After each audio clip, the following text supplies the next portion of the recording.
Greetings. Welcome to another episode of Women and Resistance.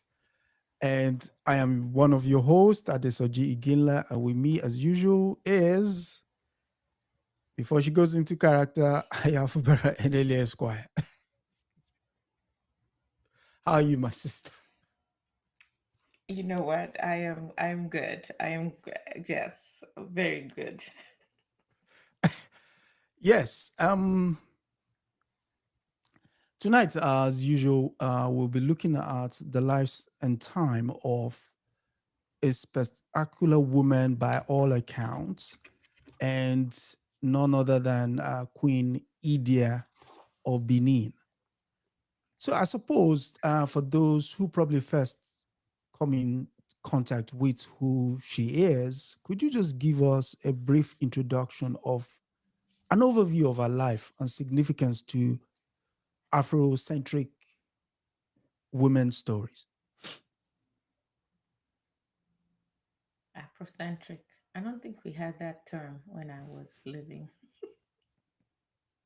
Yeah, you might not have it, but you're talking to a more uh, seasoned, well, even that word is problematic, a more eclectic audience. Yes. Well,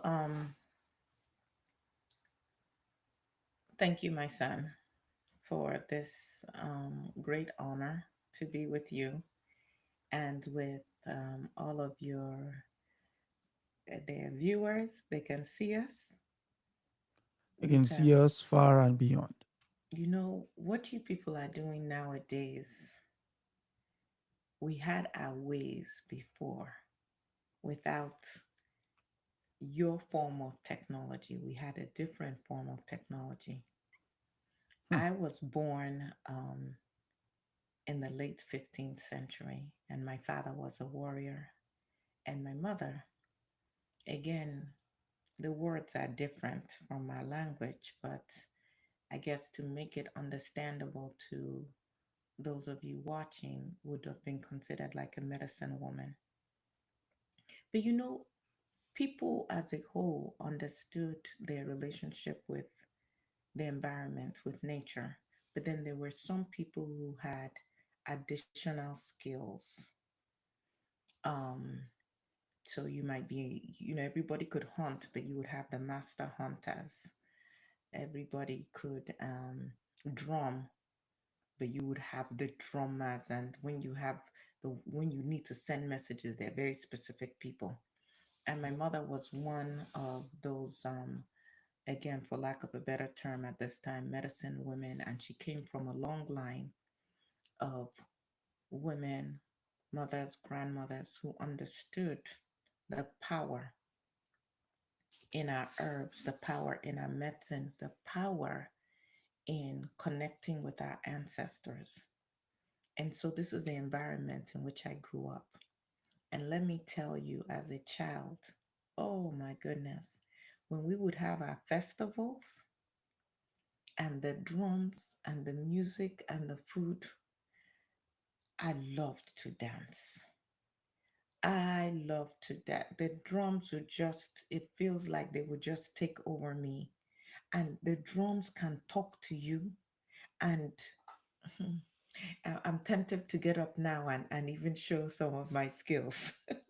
But you could you could actually use your body and talk back to the drummer as they're beating, you're moving specific muscles and parts of your body.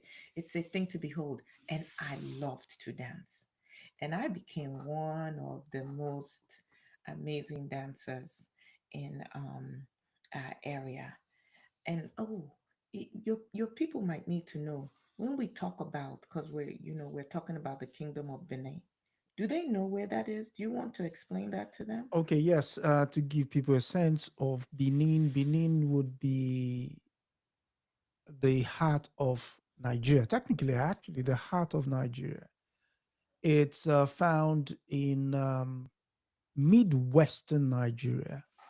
It used to be part of what was then known as, you know, talking prior to colonial era, Midwestern Nigeria, post-colonial era was first part of Bendel State, eventually became Edo State, but the kingdom itself was one of the most powerful kingdoms in the Nigerian, what will now become known as the Nigerian territory.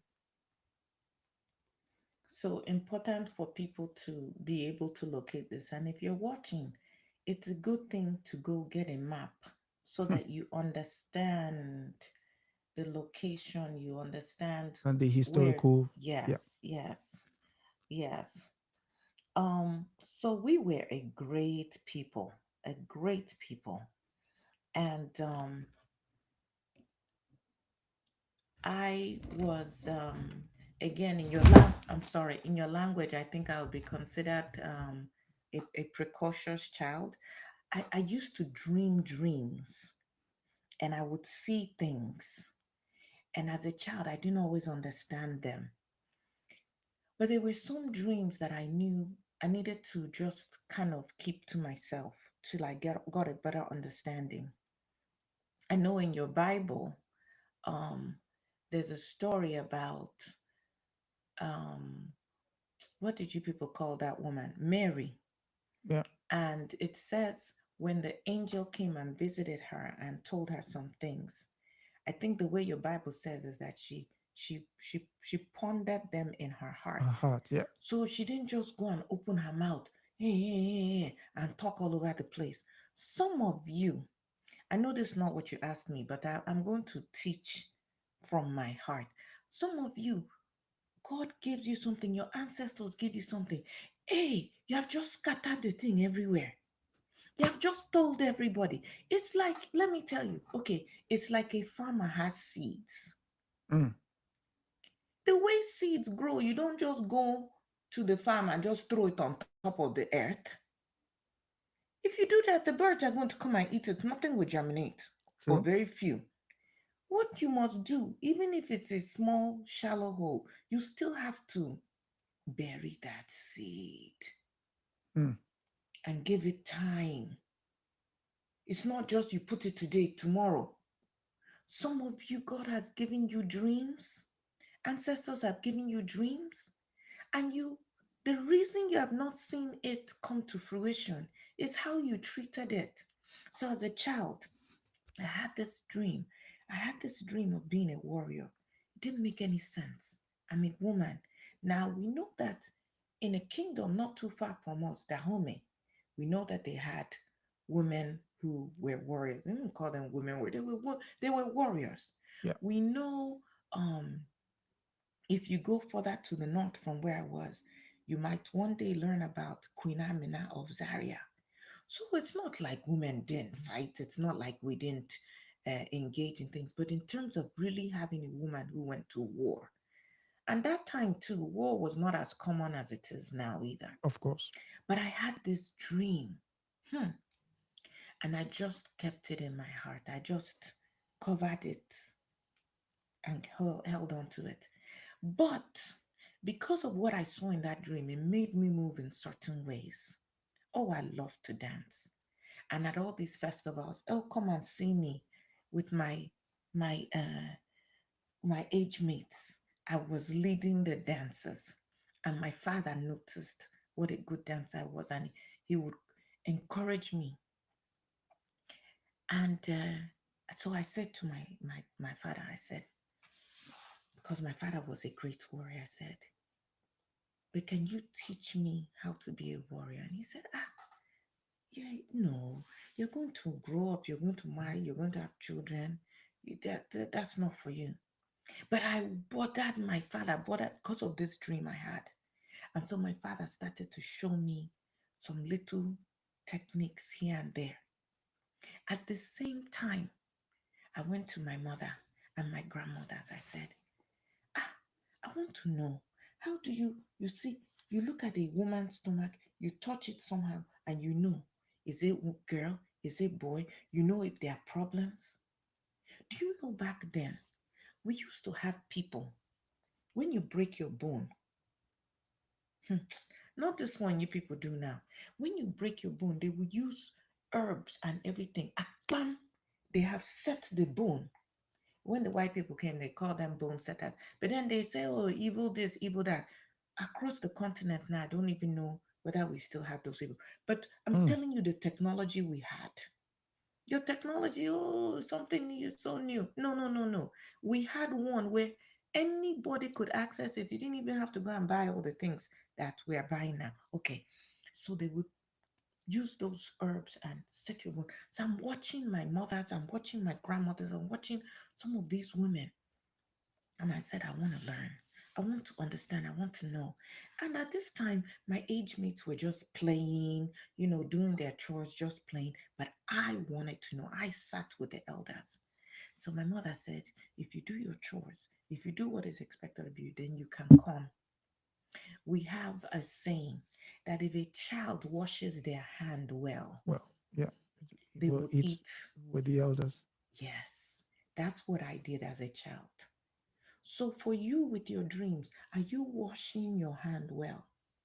Or are you coming with dirty hands, mouth, everything dirty, and you say, hey, give me. I want to be this. I want to know this. I want to be in this position. Have you done your part? Hmm. So I will do my chores. I will wake up in the morning. I will fetch my water. I will do my chores very well with excellence. Because how you do one thing is how you do all the other things in your life. And my parents were watching and they saw the zeal in me and they taught me. Hmm. So many years passed. I was now an adolescent woman, coming into my womanhood. And we had another festival. And I went, oh, the way I can hear the drums in my ear right now. The way do you know there's a spirit to things? Everything has a spirit. I'm telling you, if you sit down, watch water long enough, you will understand the spirit of that particular body of water. If you're talking about a tree, plant, you sit down, you will understand the spirit. The drums have spirit. Mm. And so this spirit, oh, and I would dance. And this particular festival, hmm, who was watching as we were dancing? It was the Oba. Ah, so now the Oba now sent people to my parents and was expressing interest. I really, I mean, I knew that women were supposed to marry, but at that time, that wasn't really what was on my heart. And I was still thinking of my dream. So finally, I did talk to my father and I said, Papa, but this is what is in my heart. And my father, he advised me. He said, I'm ready. He said, go to your husband's house. Take him as your husband. Go to your husband's house. You take everything with you. You don't stop dancing. You don't stop what you know about healing and medicine. And you don't stop what I've taught you about being a warrior. And because I had been sitting, paying attention to my father and to all the warriors, when the men will come and gather and drink, and I will always volunteer to go and serve them because then I will be within earshot and I could be hearing, understanding their strategy. Mm. And so it was about the late 1490s. That is when I married the Oba Ozolua. He was a good man, many wives though. And he had already had a child, a son, with another of his wives. But when he married me, in 1504, I had my son, who was Esq.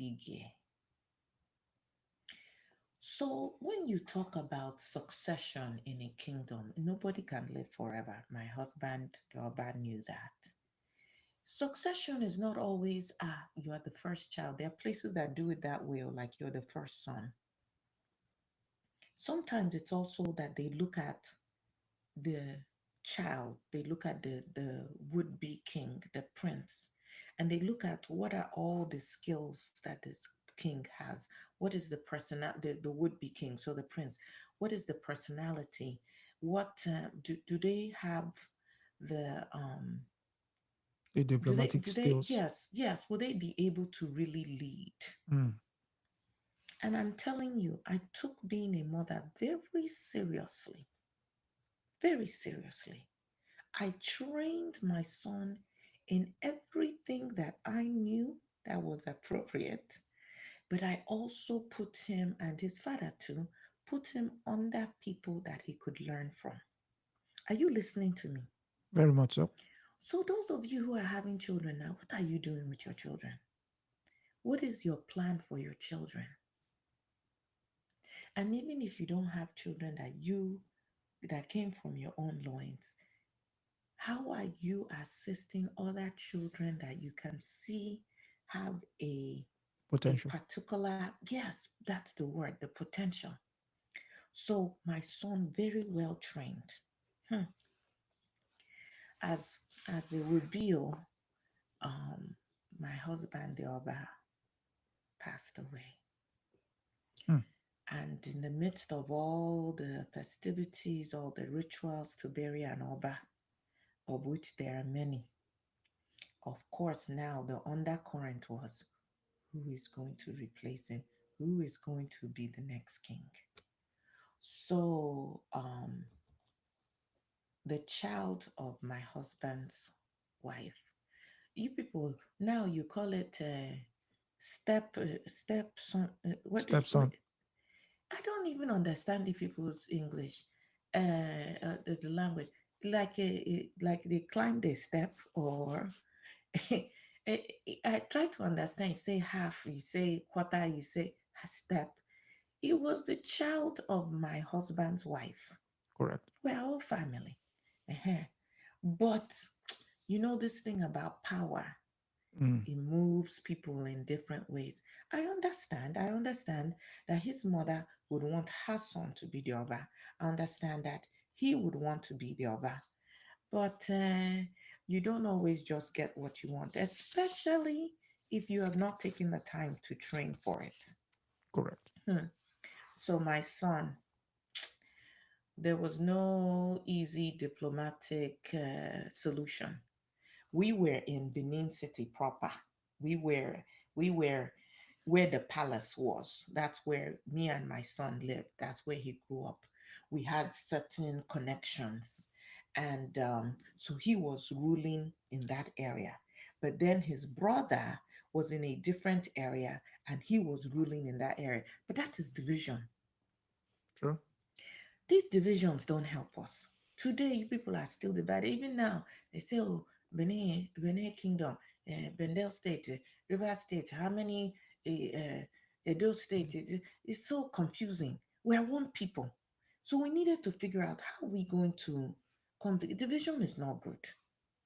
And of course, at this time, the Portuguese had already been there. They had already been trading. Let me tell you something. This slavery thing that we're talking about now, it's not how it started, oh.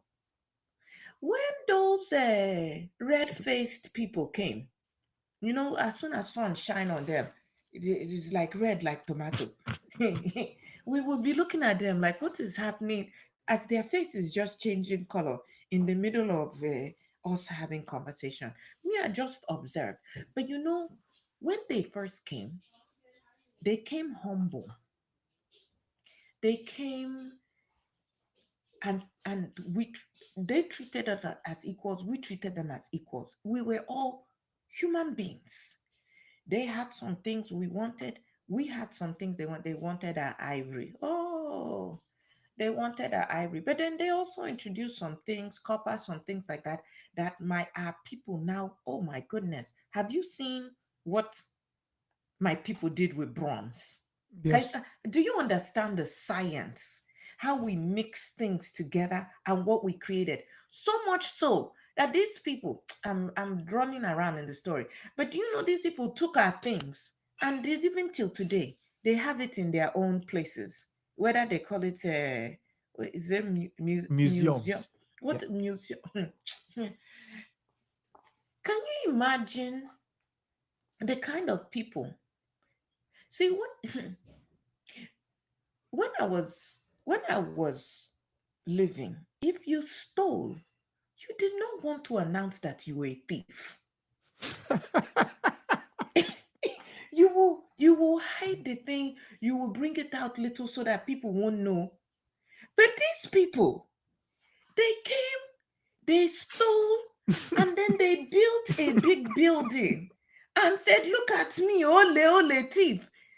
Ah, I wonder at some things I just look at, I say, what type of upbringing is that? I just, you know, you you think about it, like I sometimes I want to laugh. I'm like, maybe it's a joke, but it's not a joke because they've carried these things for how many centuries Centuries. now? Yeah, centuries. And then they are making money off the thing. Of Okay, course. I know you will tell the story later.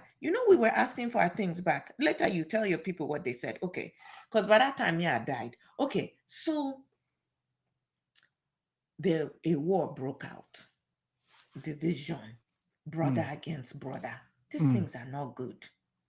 But let me tell you, I had the power of herbal medicine. I had the power of divination. I had the ability to communicate with the spirit world. I knew how to prepare rituals for warriors. In fact, from the time my husband's seed entered me, I was already protecting my son. He came out already protected. Always he had his amulets on him. Sometimes mm. something like this. Hmm. I had the knowledge of dreams, omens, and I had the knowledge of reading nature signs. You can use nature to understand things. Did you people not one time talk about, hey, was it the Maroons? And you Yep. talked about when the white people use what we used to use and said, oh, the moon is going to come out like this. And because our people had forgotten some of the nature signs, when the white man now said it and it happened, they thought, oh, he's powerful. We used to have that knowledge and we put it into use. But they copy everything from us and then they take it and then we forget who we are, forget our knowledge, and then we're looking at them like, hey, this is someone I should worship. We need to do better. Okay, so we had this civil war. It was called the Battle of Udo. Hmm. And you know what? I led the spiritual warfare. I assisted with the military training and the military strategy. See, it doesn't matter, and we should remember this today. It doesn't matter how strong the opponent is. If you study them, and then you study your own strengths Yep. and you study your terrain, you can come up with a strategy that no matter what resources they have, no matter what how big or how strong their army is, strategy. But let me ask you people, do you even think strategy anymore? Or do you just sit down, hey, there's nothing we can do. We are just sitting, what do you people call it in English? Sitting ducks. And someone will just, no. So if you want to know about me, I'm telling you that you have to know who my people were, what our philosophy was, what our training was, how that impacted who I was, how that impacted what I did, which is why you even know me today or you want to talk about me today. So this war went on from 1516 through 1517. A very serious war. It really pained my heart. And I wanted that war to end quickly because brother and brother never need to fight each other. Mm, And then all the strong men that are being killed, all the resources of the community that are going to war that could be used for something better, all the women now mourning their sons and their husbands, all the children without fathers. We don't want war. So I wanted to use strategy to quickly bring things to an end. So 1516 to 1517, war is raging on. And by 1517, my son had prevailed and he was named and he was now crowned the Oba. And in gratitude, because my son understood the role that I played.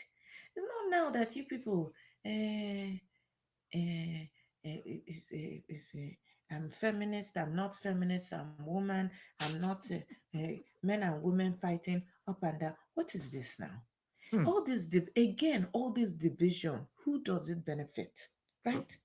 True. So my son understood the role I played.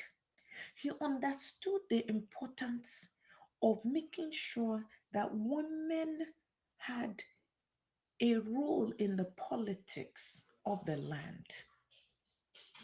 And the other people who had been observing, because Oba doesn't make decision just by himself. Oh. Of course. There are elders, there are other chiefs, there are other people, advisors. You people have somebody I heard that is now that country. That country did not exist though when I was around. What do you call it? The Uh, United States of America. the United, they are not even united. They just use words anyhow, anyhow. United, when, when, when were they United States of America? Hmm. When, and the America is a lot of places. So how is that one country, the United States of America? Do you people Okay, I'm just asking because when I'm hearing these things, I'm thinking about them and sometimes they don't always make sense. So I always ask questions so that someone can explain it. True. True. So do you have an explanation or we should just carry on? Well, it's just carry on. It defies Okay. explanation. It defies Okay. So explanation. some things are like that.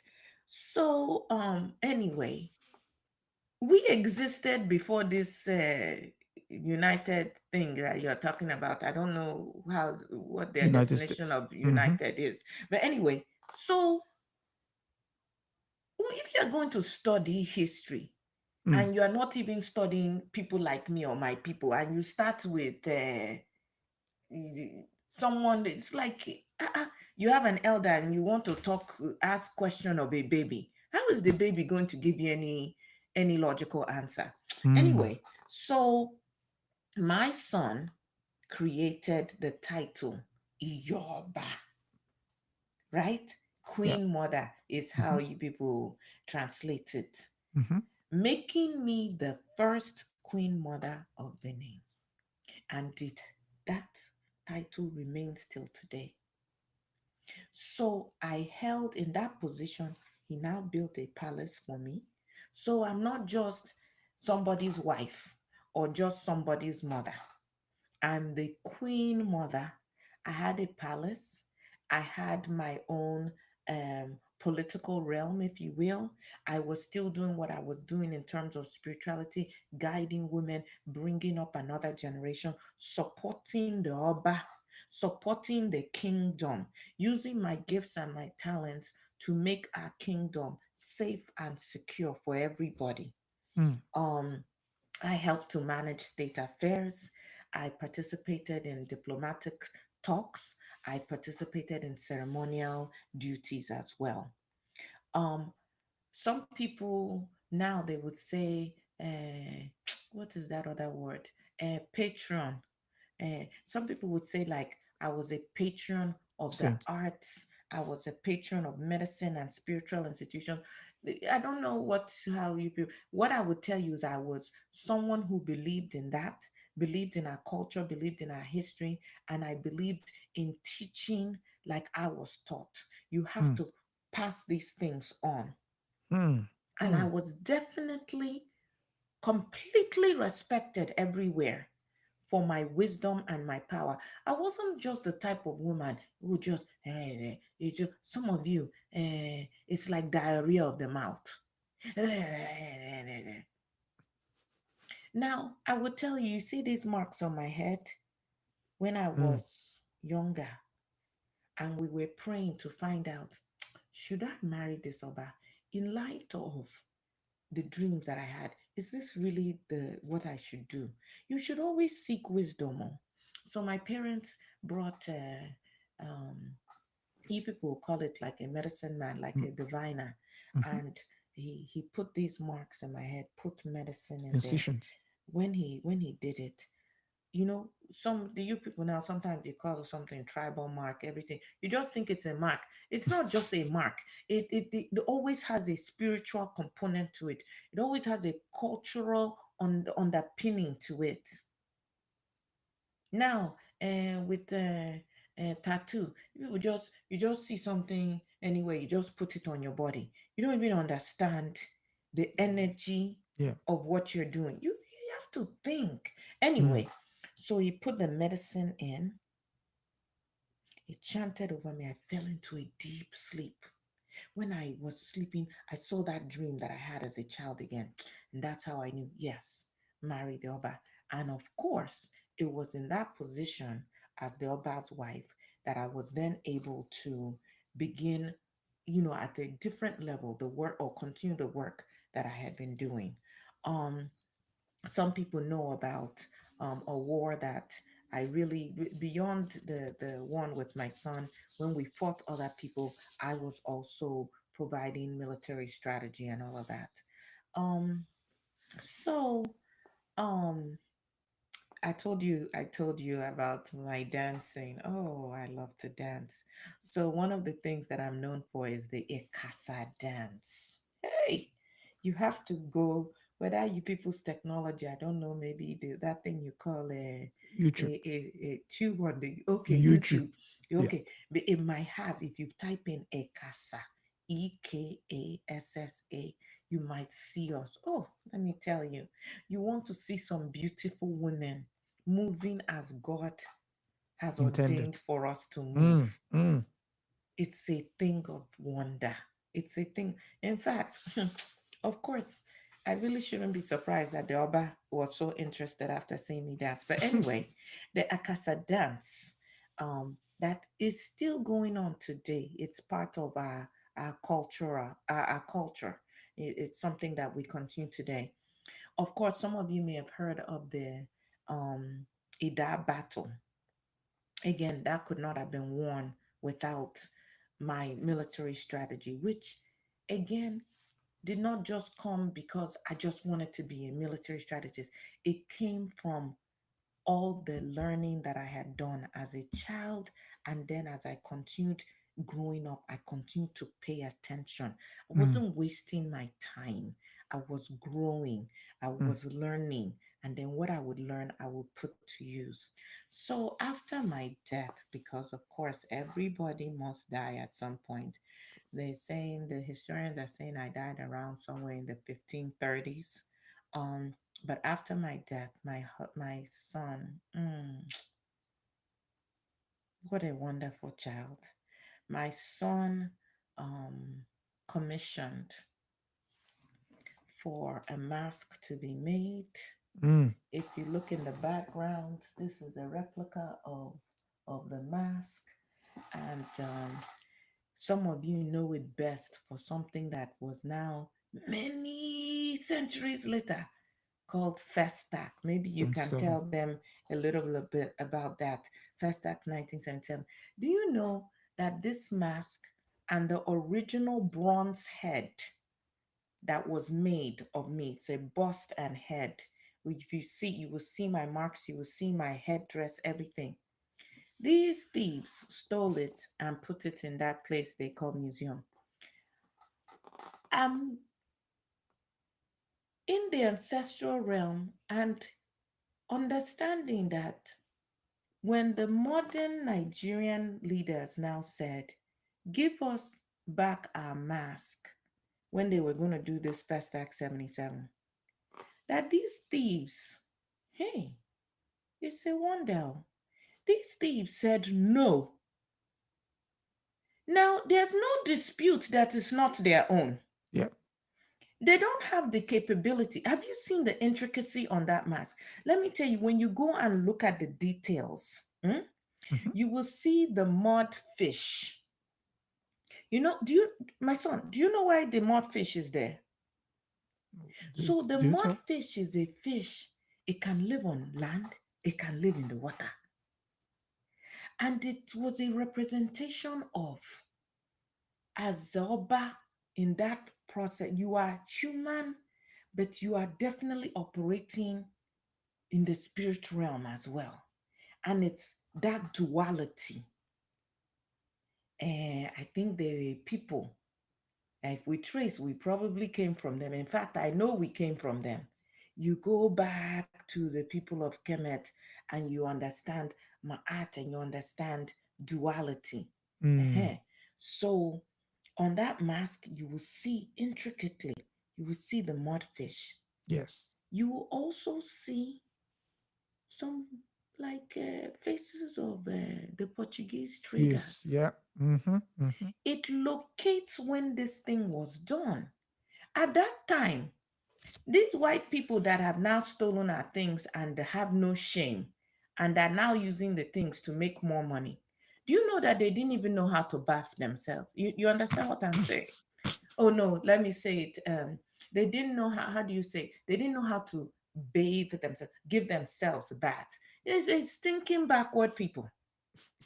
At the time when in our kingdom we had agriculture, we had trenches. The Yep. kingdom of Benin, we had streets, we had planning, the Layout. whole kingdom was laid out. Do you know that we had a process where at night time the place would be lit up, Yep. and then you people want to come and act like we are primitives, we don't. They did not even know how to give themselves a bath when Mm. we were doing these things. And then you won't even study us, you won't study our history. Now, important to study because we need to understand what are the mistakes that we made that brought us to this place. Because if you understand, and that is that military strategy I'm talking about, too. Yep. If you understand, ah, we should have gone left instead of right, then now you can course correct, you can move differently, but you won't even study us Mm. anyway. So my son just so celebrated my life and celebrated what I done. He didn't try to take credit for it, he didn't try to hide it, he didn't try to give it, give the if you want to call it glory, to a man. And that really created this culture where even till today we have a Yoruba. Even till today, women have a place, women have a voice that is not just relegated to we cooked and we had children. Mm. And of course, my face showcasing the the craftship. Again, these people, they want me to say craftsmanship, but women craft too. But anyway, showcasing what we were capable of doing is now, displayed in other places. Um, so that's just a little bit about who I was. What other questions do you have for me? What would you like me to talk about? Okay. Oh, and So. the mask. It Mm. was made from ivory. Have you ever touched real ivory? Do you know the kind of excellence it takes with your hand and some basic tools and the spirit leading you to create the kind of artwork they created? And then, of course, my son wore pendants with my face for the rest of his life at all the ceremonial events that he had. He celebrated me. He showcased it. So speaking of the pendants, before we go further, that's the face of the pendant is this picture over here. So you can clearly see that's the pendant that's sitting. This is actually still situated in Please metropolitan. keep showing that picture. Is that This, not beautiful? yes, You see how they just captured my nose, my lips, the marks. Oh my goodness. and the beads, We're and yes, this the coral beads. the coral Yes. beads. Yes. This that picture there sits is a picture of the pendant that the Oba used to wear till he is passing is now in the, what's it called, Metropolitan Art Museum in New York. And speaking of the spiritual power of women, But you know they have me everywhere. They have me, the ivory mask is in the mhm. British Museum in London. Oh, oh, And then yeah, the I was coming to that Metropolitan actually. Museum of, oh, okay, carry on. Tell them I all was the coming to places that that they actually. carried me to, but they I was will coming not to give that. us credit. Okay, Yes. so for the audience who might at some point come to London, or for those who do live in London, when you go to the British Museum, which is in central London, there's quite a queue to get in, which again was the reason I was laughing earlier, because people do, you do pay. I mean, they will say you're donating to get in, but then you go in and you get to buy stuff and what have you.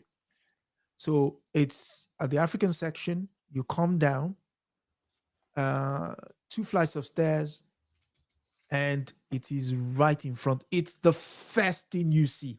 You can't listen. You can't miss it. It is you. You go through the two double doors, boom, in your face. And the thing about this, the eyes, which is this is the mask I'm talking about. The thing about the eyes is the eyes follow. The room is about, let's see, the room is about the size of a standard living room, but the eyes literally follow you everywhere you go. If you turn around at an angle, it's almost as if the eyes, it's almost as if the eyes are staring at you. So when we found out that one of the guys who was part of the expedition and the 1897 Benin expedition, which only happened because Benin refused to trade with the British. That was the only reason it happened. That expedition, they were, you said Benin was a place of tradition, um, so there was a certain period of time when no foreigner could come into Benin. But this British guy wanted to impose himself and decided he was going to come, and he was repelled, in the course of which he lost his life. And the British decided to make mockery of Benin. So, again, there's another important historical artifact of Benin that was not carted away. Across the world, China is known for what? The Great Wall of China. Benin too has the Great Wall of Benin. And if you Google it, It is actually longer than the the Great Wall of so-called China. Great Wall of China. Yes, Yes. people didn't know that. No, most Wow. people don't. So, and Benin was, even to the Dutch traders who came in, they marveled at what you talked about earlier, the layout. The layout was like Amsterdam. No, They you mean use Amsterdam was like our layout yes. because we No, to came them, before when them they came, yeah, when they came. when they Yes. came in and saw it, and it was like, wow, this is comparable to what we had. So again, it goes back to the question I was about to ask. All of what I've just recounted now have been lost due to colonial interpretations, which has distorted not just the history of the place, but the role of the women in said place. What would you advise of how to reverse that distortions? Well, I would say to my sisters, I would say to all of us, I'm not, I don't buy into this division, but let me talk to the women. Don't let anybody limit you and tell you what you can and cannot do. If I Hmm, followed just the tradition at the time for girls of my age, I would not have sat with my father. I would not have been listening to the strategies of the military. Again, that word is not our word. of the men of our time who provided protection for our people, for our kingdom.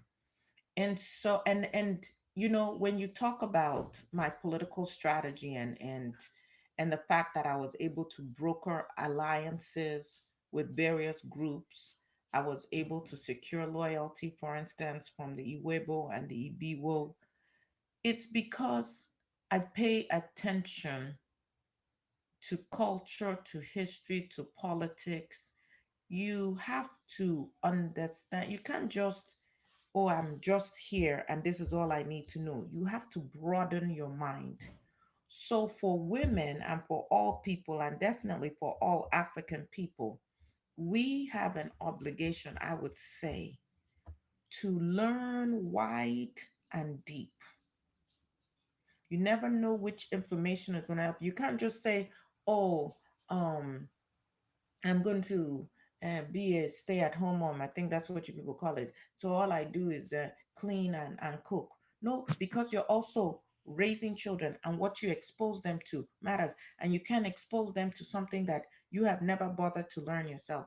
So, what I would say to women is that in any place where people are trying to restrict what women can learn, and what and how they have access to information and resources, you must fight to Mm, be able to have that access, to be able to grow your mind, build your body as far as you can go, mm, because that is what then positions you mm, to be able to be a change maker. mm, And I think that from, too many of us now, we are allowing the very people who do not want to see us live, let alone prosper, we are allowing them to dictate what we do with our time. mm, We're allowing them to dictate what comes into our brains, what we think about, what we spend our money on, what we do with our bodies. So that would be my first advice. And then for those of you who are of the male persuasion, who might be in positions to create more opportunities for women, don't be afraid. We are one people. We are mm, one people. Don't be afraid. Be the one who opens doors. Be the one who helps everybody to be able to live up to whatever their potential, whatever dream has been given to them. Don't be the one that is blocking the ability. And if you've been given a dream, and all of you have, because I really believe that every child that comes into this world, God has something that that child is supposed to do. mm, So quit allowing people to derail your life, where you just take a detour and then you stay there. You never come back to your path. That is not the way to live. But in all of this, something that really made a difference in my life is paying attention to the spiritual. Now people think they're so brilliant that they know everything. You don't know everything. You don't even know you don't know nothing. Nothing. yeah. So you have to commune with your ancestors. You have to commune with the spirit. You have to commune, I don't know what you call it, whether you want to call it God, deity, whatever you want to call it. There's something beyond you, something that came before you that will be here while you're here, will be here after you so-called leave. And then the question is, where do you even leave and go to? We're all connected in this I think you people's word, maybe cosmology, something like that. um but to hear from the spirit, Mm, you have to be quiet. You people mm, are never quiet. Hey, cho cho cho cho cho cho cho cho cho, noise everywhere, everywhere, all the time. You have to be quiet.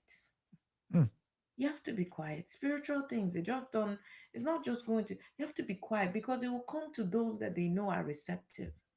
Okay, let me use this as an example that maybe your people might understand. You people have heard of that thing called yoga. Eh? Okay.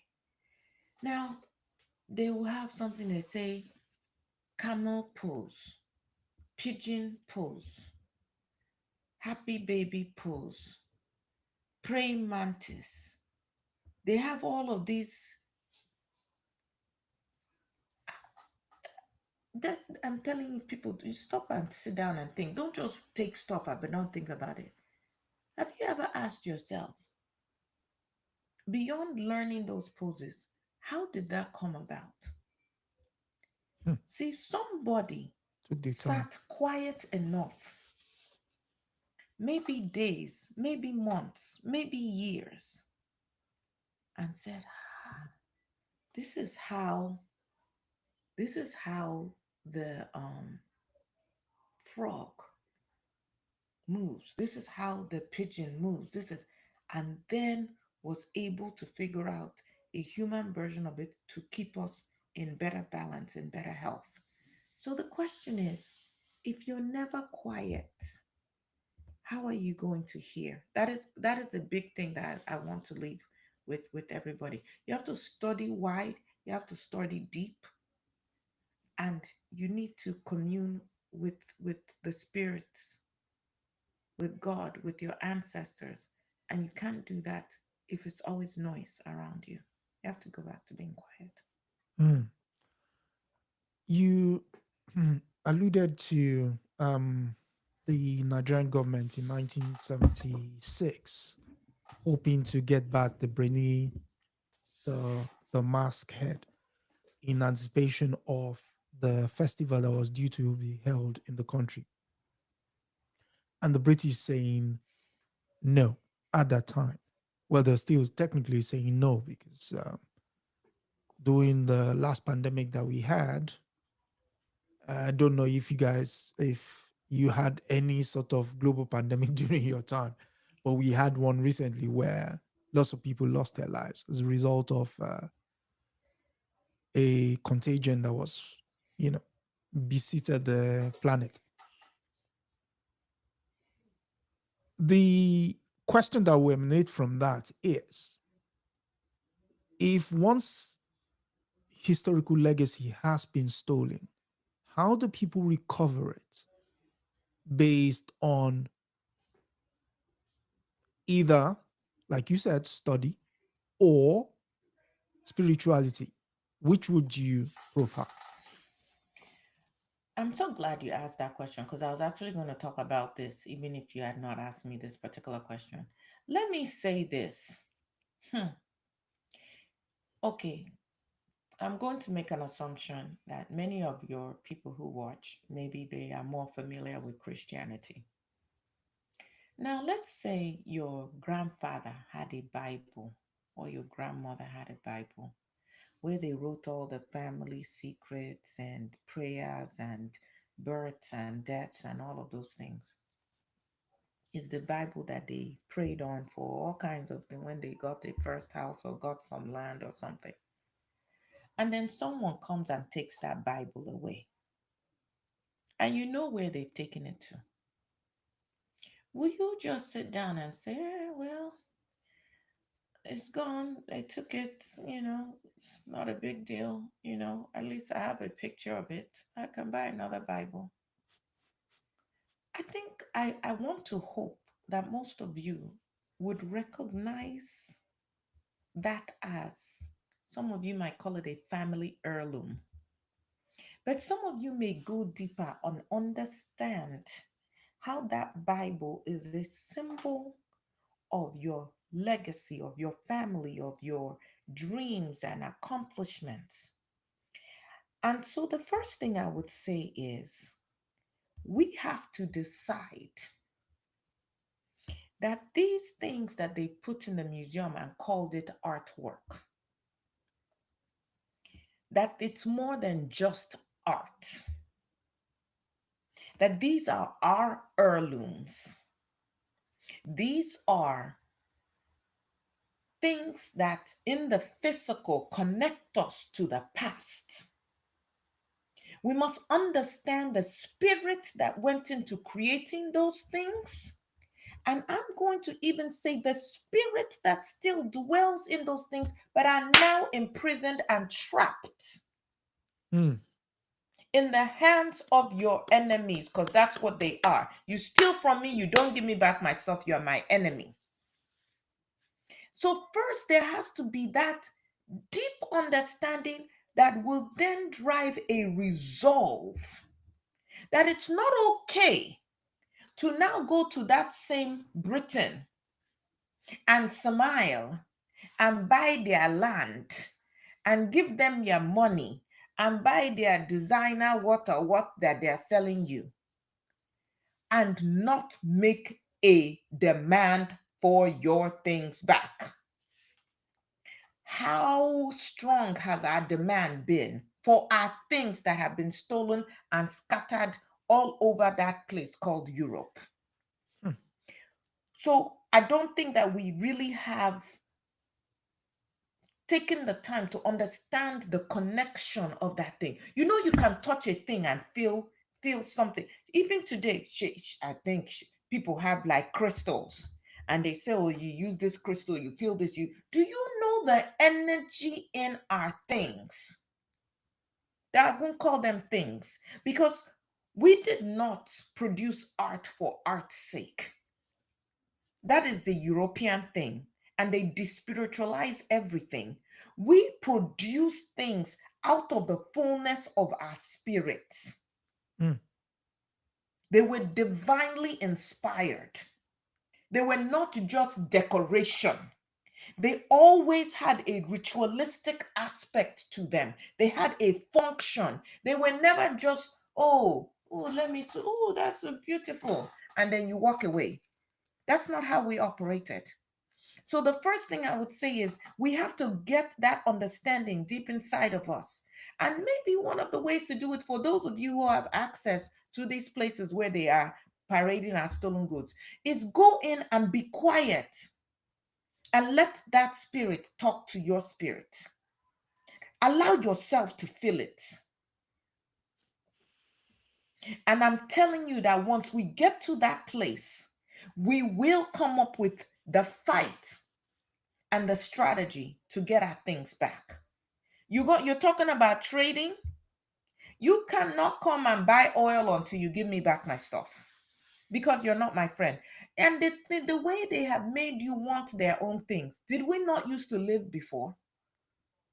They create in you this appetite for their things, and then you lose your mind and you forget what you should be doing.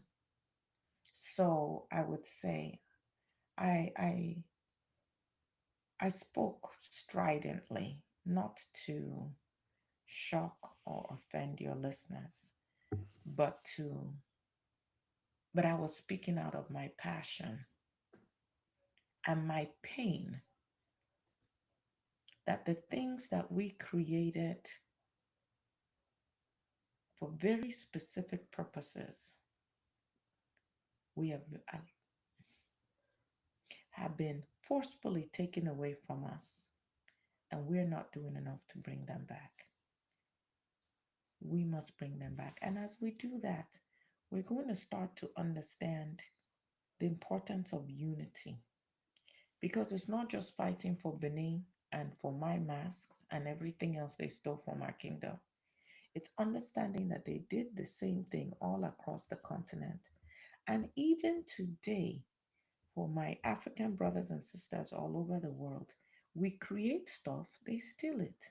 Whether it's your music, whether it's your style of dress, whether it's your we have to see how these things are connected, Hmm. and we have to start fighting back.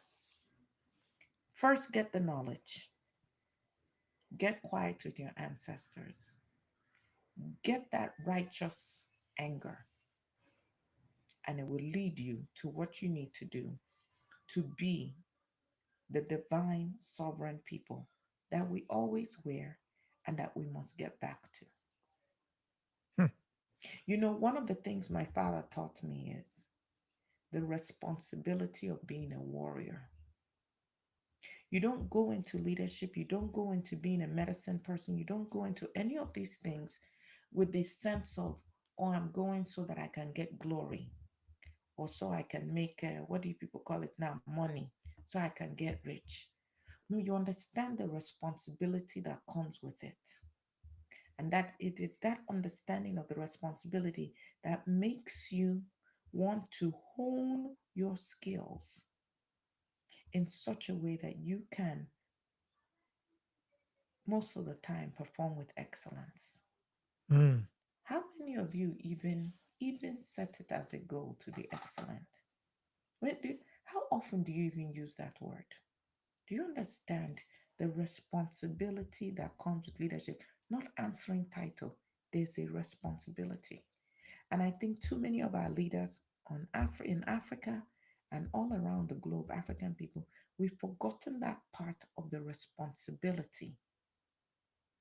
We just want the title and the red carpet that you people have, the accolades, the access to riches, but there's a responsibility. And I think that the reason we're not connecting to the responsibility is because we have separated the spirit from what we're doing.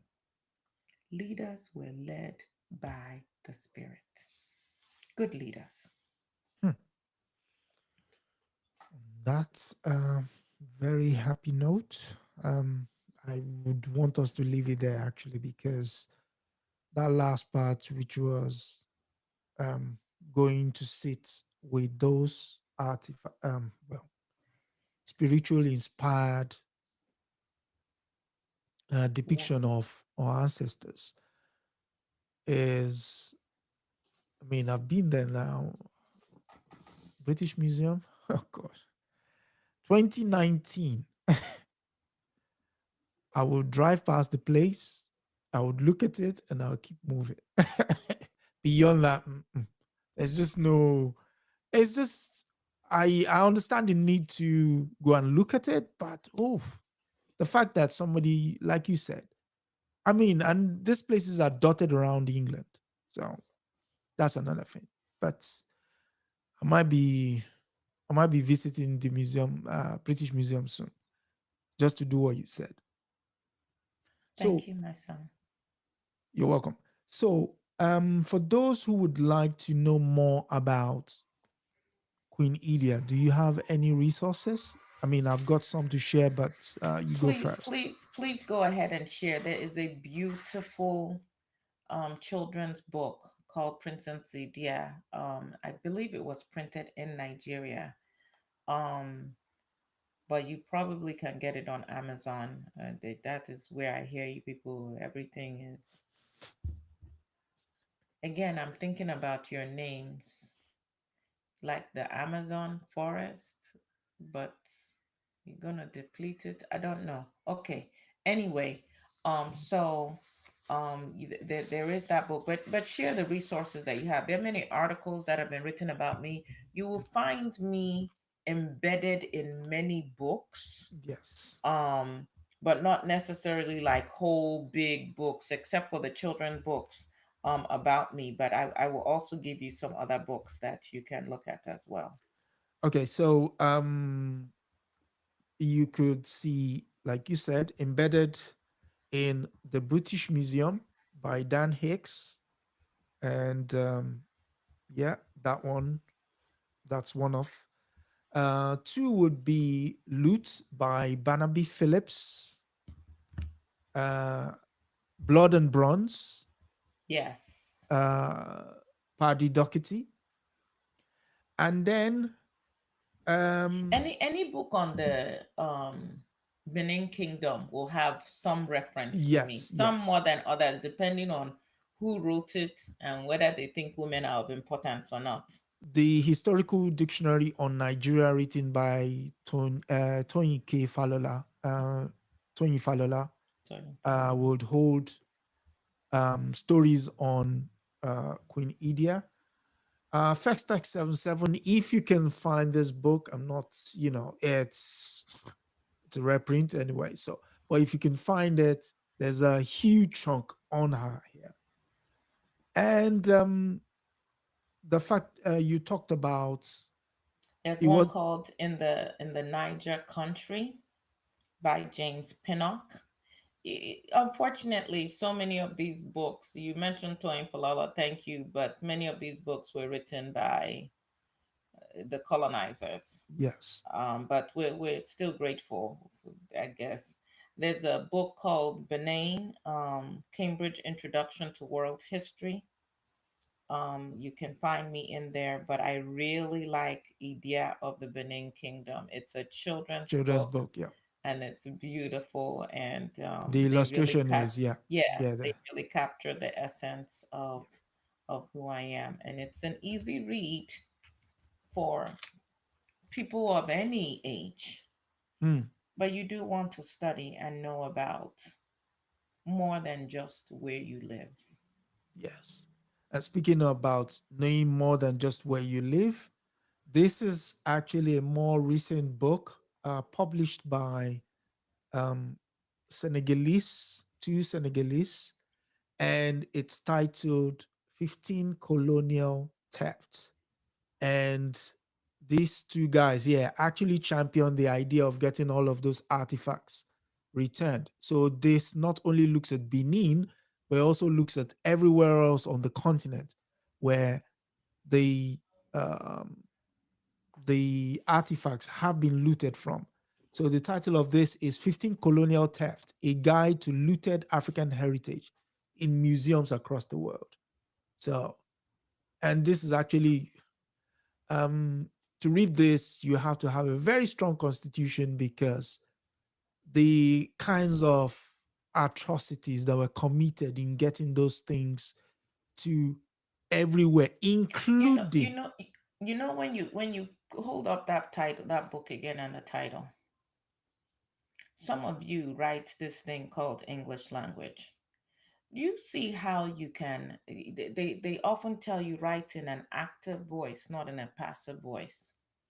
Even with people advocating, and maybe because of whoever is publishing their book, they had to yes, do yes, this. yes, But yes. even with the I know people what you're saying. advocating for the return, we just kind of take the thieves out of it. It's a colonial theft, like it just kind of happened by some strange happenstance, as opposed to 15 countries or 15 leaders, whoever it is that was in charge, who are bona fide, the biggest thieves on Mm, the face of the planet. I mean, like, call them, all this muted, he was killed. No, no, no, no, no. Talk about the murderer, the killer. Talk about the thieves. But yeah, yeah, yeah. this is a fight that you people must fight. But we in the ancestral realm, we are here to support you. But you people don't even reach out to us. mm, Don't reach out to us. mm. Yeah. Speaking of reaching out, we're going to reach out to another ancestor next week, and that will be Paulie Mori. Ah. So, I'm but so, you know what? Ah, strategy. Was mm, she not about strategy? yes, yes, Yeah. yes. So when you go into her story, you understand how this strategy can show up in different ways. Mm, mm, Yes, yes, yes, exactly, yes. Mm-hmm. exactly. So again, we're here to bring the stories of great women and how the stories of women will not be erased, and one story at a time. Tonight Yes. has been the story of Queen Idia of Benin. Next week, as I said earlier, it will be Paulie Mori's turn. But before then, I have to thank Queen Idia for turning up and gracing the stage. And do you have any final thoughts for us? Yes, to my daughters. No division here. Don't hear what I'm saying as division. However,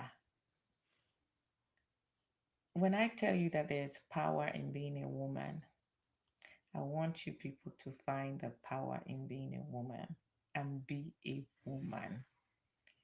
Our community needs that. Part of our liberation requires women to be women, men to be men. And don't read it like how you people are reading it now. I'm just saying everything that God has put in you, be it.